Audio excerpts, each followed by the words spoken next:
Oh yeah! Thanks for tuning in. This is Thomper B. Thomp, and in this video I'm going to give you my initial impressions of this 2024 GMC Sierra 1500.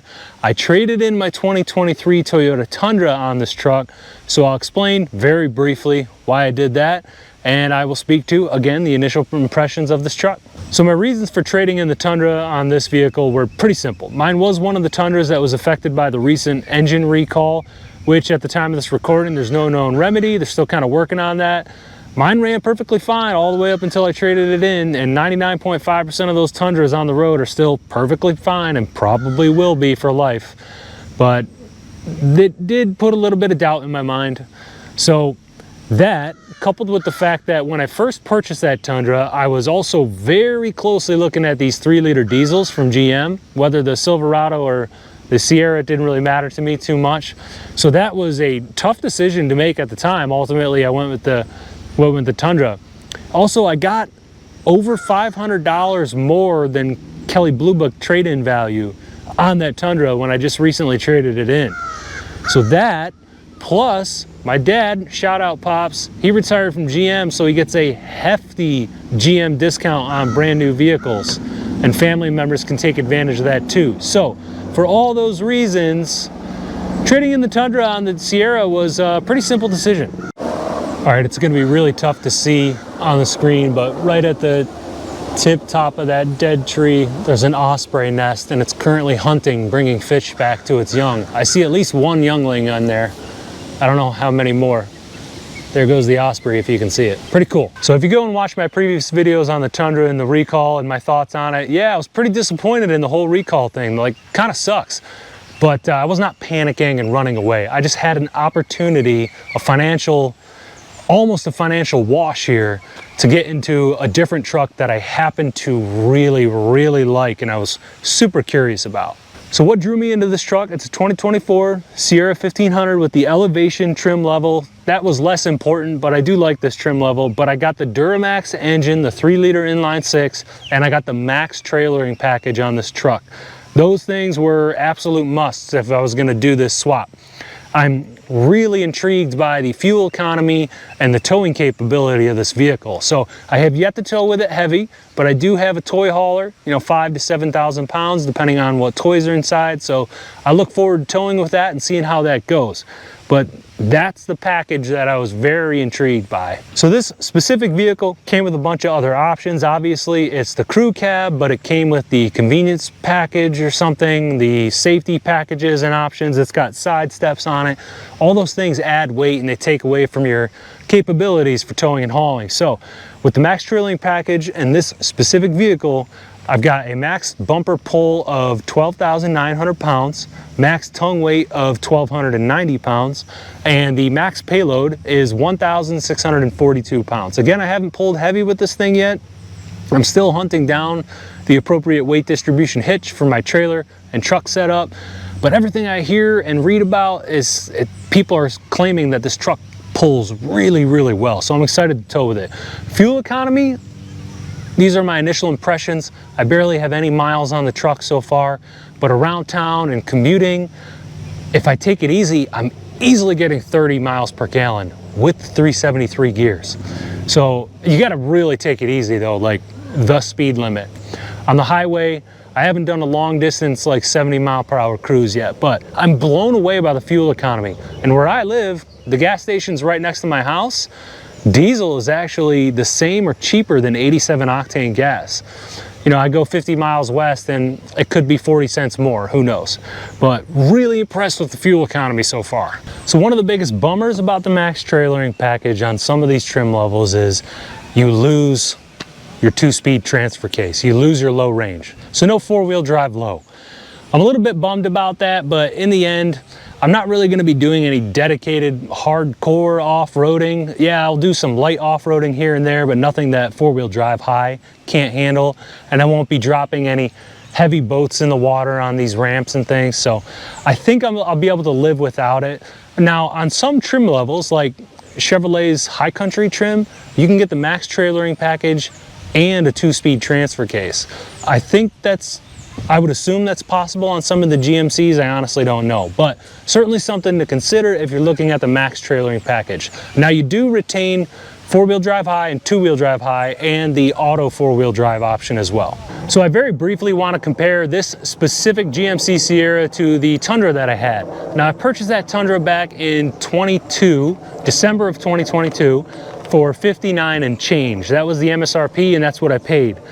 This one MSRP is right around like 67, 68. So the newer Tundras, 2024s, are more expensive than the 2023s, and that's just how that works, right? So they're pretty equal in trim and price, but I think the Tundra is actually cheaper. Now, there were some features on that truck that I had that this one doesn't have, and I think it's worth mentioning. The Tundra had rear air suspension with automatic load leveling. It had ventilated seats in the front. It had heated rear seats. It had the 2-position memory driver seat thing. All of the headlights and taillights were LEDs, no halogens in there at all.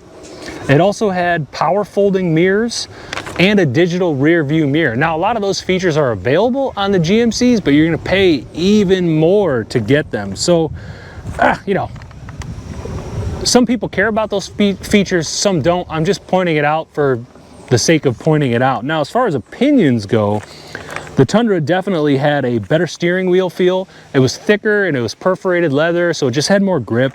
The GMC steering wheel is really nice, don't get me wrong, but it's also like really thin and made of that like ultra smooth leather. I don't know. It also had a more clear and crisp 360 camera system. So both these trucks had the 360 camera as an option. The GMC's is wonderful. It's all I need, but the Tundra's was better. And speaking of that, like the infotainment screen in the Tundra was just better. It was more intuitive, easier to use. Also, all the controls, like the buttonology. So if you're hopping in the Tundra or the GMC and you've never been in either, the Tundra's just kind of easier to get used to really quick, in my opinion. If you're used to GM products, that's probably the opposite. So those are just some of the things that I feel like the Tundra did a little bit better. It also had a little bit more of a roomier cabin and feeling on the inside. I'm sure the numbers are close, and I'm sure the GMC is better in a lot of ways too than the Tundra was. But just hopping in the cabin, the GMC feels slightly more claustrophobic. Those are just like super minor things, and a lot of those things are opinion based too, so I'm just pointing them out for the sake of pointing them out. Now, the GMC, on the other hand, has an absolutely noticeably better ride. So the Tundra, hitting potholes, manhole covers, bumps in the road and things, it was a little bit more jarring, especially like that, just that initial hit. Now the GMC is like buttery smooth. I'm surprised, like it's as smooth as our little crossover is. So very, very smooth ride in the GMC. Now, to be fair to the Tundra too, I did have E-rated tires on there, which certainly impacted it, but for the first 10,000 miles I had the stock standard load, and I do remember that it was a little bit more of a rougher ride. Also, the GMC is arguably better looking.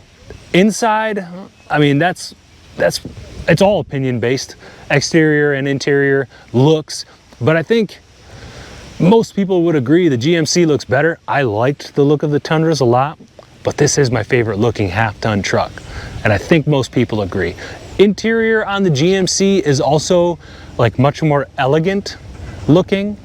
The Tundra was a bit more utilitarian, still very nice, good materials in my opinion, but the GMC is certainly like taking an extra effort to be elegant. So I just want to take this chance to reiterate why I bought this truck. I use it to commute rarely. We like to use our little hybrid crossover as much as we can, and my wife teleworks a lot, so I get a lot of opportunities to commute in that vehicle and really save some cash.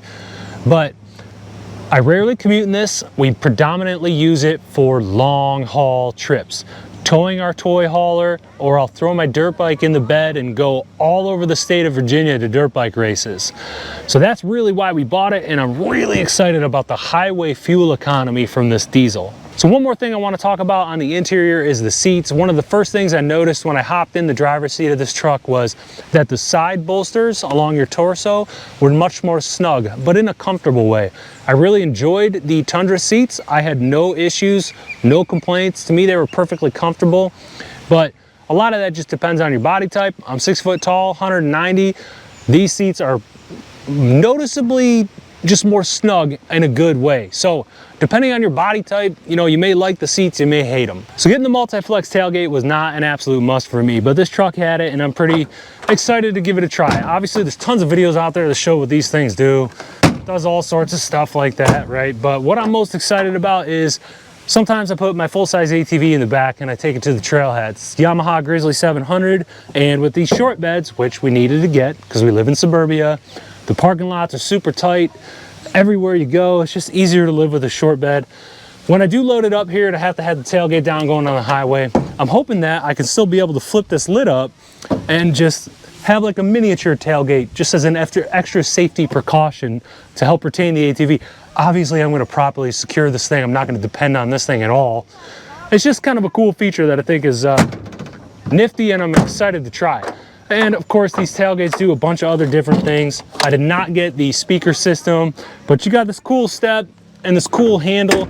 I think in the manual it says if you're going to use the handle, it's mandatory that you do the old man grunt. You know, the oh, okay, oh, easy boy, oh, okay, when you get in and out of this thing. So something to consider. Work on your old man grunt, but they're just some cool features that make these larger trucks a little bit easier to live with.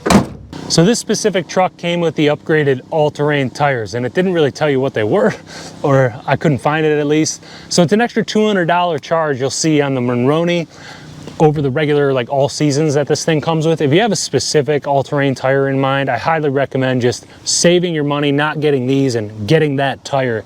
These look okay, Bridgestone Dueler ATs. The tread depth is very shallow, and I don't know, there's not a lot of sipes. I'm a big sipe guy, so I'm gonna wear these out, of course. These are standard load, but these aren't very impressive all-terrains. So your extra $200, in my opinion, isn't really getting you anything special. They just have a fancy sidewall that people can feel better about. So this next bit is just more of a Tundra joke than anything. The Tundras don't have tow hooks on any trim level, even the TRD off-road trim level. It's a joke. So thank you, GM, for putting tow hooks on the front of your trucks, which do truck stuff. Appreciate it. So please consider sticking around the channel. This is just my initial impressions. I fully intend on doing a proper review of the truck after I get a lot more miles and after I've been able to tow my toy hauler through the mountains of West Virginia, after I've hauled my dirt bike all over the state of Virginia going to races and things, and I just get a little bit more familiar with the truck. These are just my initial impressions, and this is also my first diesel, so first time owner. I'll be able to give you those thoughts and perspectives as well. So thank you so much for watching, and I hope you stick around.